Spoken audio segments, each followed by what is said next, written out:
இன்றைக்கி பராத் இரவுக்கு நம்ம போன வீடியோ மகராஜ் இரவுக்கு சொல்லியிருப்போம். நம்ம பராத் இரவுக்கு 30 நாள் நோம்புக்கு வீடியோ போடுவோன்னு, அதே மாதிரி பராத் இரவுக்கு வீடியோ போட்டாச்சு. ஆமாம், இப்போ நான் இந்த இடத்துல மேல்பள்ளி வாசல் இருக்கேன். மேல்பள்ளி வாசல் யாருமே இல்லை, நல்லா பார்த்துக்கோங்க. யாருமே இல்லை, அதே வழி, அந்த வழியில் தான் வந்தேன். இப்போ தனியாக தான் இருக்கேன். ஆமாம், இப்போ வந்து ரைட் அமர்ந்த இருந்தீங்க ஷார்ட்டேஜ் போல பாருங்கள், ஷார்ட்டேஜ் போல. சரி, அதோட நம்ம விஷயத்துக்கு வந்துடுவோம். இன்றைக்கி பராத் இரவில் என்ன பண்ணுவாங்கன்னா, மகரிப்புக்கு அப்புறம் 3 யாசின் போடுவாங்க. முதல் யாசின் ரிஸ்க்குக்காக, 2வது யாசின் வந்து பாவ மன்னிப்புக்காக, 3வது யாசின் வந்து ஆயுசை நீடுபடுத்துறதுக்காக. தப்பாக சொல்லியிருந்தாலும் மாற்றி மாற்றி சொல்லியிருப்பேன், நான் கரெக்டாக சொல்லியிருப்பேன். அப்புறம் வந்து நம்ம வந்து லைவ் ஷார்ட்டேஜ் ஆகும், கவலைப்படாதீங்க. நீங்கள் பயப்படலாம் வேணாம், இதெல்லாம் வந்து பள்ளிவாசல் அல்லா இருக்கிறனால நீங்கள் பயப்படாமல் சில பேர் பயந்துட்டு இருப்பீங்க. அதனால் நீங்கள் வந்து கவலைப்படாதீங்க. இப்போ வந்து கபரஸ்தானுக்கு போயிடுவோம். அங்கே போயிட்டு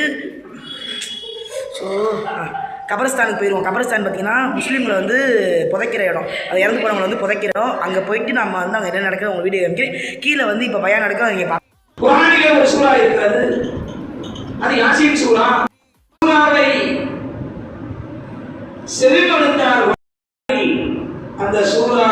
ஏன்னா பள்ளிவாசலுக்கு வந்தாச்சு, இதான் கபரஸ்தான் பள்ளி. இப்போ நம்ம உள்ளே போயிட்டு இந்த பராத் இரவை பற்றி, இந்த கபரஸ்தான்னா மவுத்தா போனவங்களை அடக்கம் பண்ணுற இடம். அங்கே போயிட்டு என்ன நடக்குது உங்களுக்கு அப்படியே காமிக்கிறேன், அமைதியாக காமிக்கிறேன். நீங்களும் துவா செய்யுங்க சேர்ந்து. நாளைக்கு இங்கே தான் அடக்கம் பண்ணுவோம் மாட்டுக்கு. இதோட பார்த்துக்கோங்க, இதுக்கு மேலே வந்து எடுக்கக்கூடாது. உள்பள்ளி இங்கே வந்து அடக்கம் பண்ணுற இடம் இருக்கும், அதனால் இவங்களாம் எடுக்கக்கூடாது. இப்போ அதோட கட்டம்.